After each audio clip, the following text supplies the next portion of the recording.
এভাবেই প্রকাশ্যে ঘুষ নিচ্ছিলেন মোহাম্মদ রফিকুল ইসলাম নামের এক উপজেলা উপখাদ্য পরিদর্শক।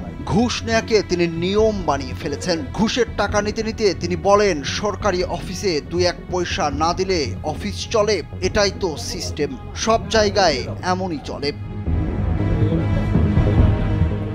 উপজেলায় এই খাদ্য অফিস যেন দুর্নীতির কারখানা। টাকা ছাড়া কোনো কাজ হয় না এখানে। গরিবদের ন্যায্য অধিকার পেতে হলেও ঘুষ দিতে হয় তাদের। খাদ্য বান্ধব কর্মসূচির ডিও নিতে প্রত্যেককে উপখাদ্য পরিদর্শক রফিকুল ইসলামের কাছে দিতে হয় 1000 টাকা করে, না দিলে মিলে না ডিও। জীবনকে উপভোগ করার সব আয়োজন নিয়ে একটি নিশ্চিন্ত কমিউনিটি লিভিং নিশ্চিত করছে রূপায়ণ সিটি উত্তরা।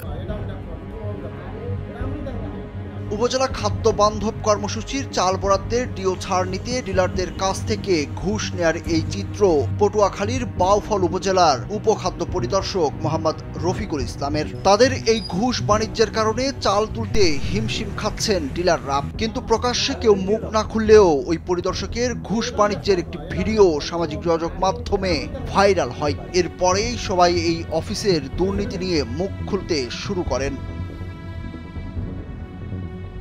এ বিষয়ে উপজেলা খাদ্য নিয়ন্ত্রক কমলদের বক্তব্য নেওয়ার জন্য তার অফিসে গেলে তিনি এই বিষয়ে কোনো বক্তব্য দিতে চাননি। এরপর কালবেলার বাউফল উপজেলা প্রতিনিধিকে টাকা দেওয়ার চেষ্টা করে নিউজ না করার অনুরোধ করেন তিনি।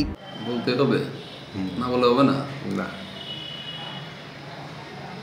একটু দেখেন, একটু চিন্তা ভাবনা করে দেখেন, বলেন, একটু দেখেন ভাই। আপনি বললে আমি রেকর্ড। আচ্ছা ঠিক আছে, রাখেন না, রাখেন। উপজেলার 15টি ইউনিয়নের প্রতিটিতে 2 থেকে 3 জন করে খাদ্য বান্ধব কর্মসূচির চাল বিতরণের জন্য 39 জন ডিলার নিয়োগ করে কর্তৃপক্ষ। ওই ডিলাররা জন প্রতি 30 কেজি করে চাল বছরে 5 কিস্তিতে 19,081 জন উপকারভোগীকে ন্যায্য মূল্যে বিক্রি করবে। কিন্তু ডিলারদের চাল নিতে এই ঘুষ ভোগাচ্ছে গরিব মানুষদের। সুরুজ আহমেদ, কালবেলা।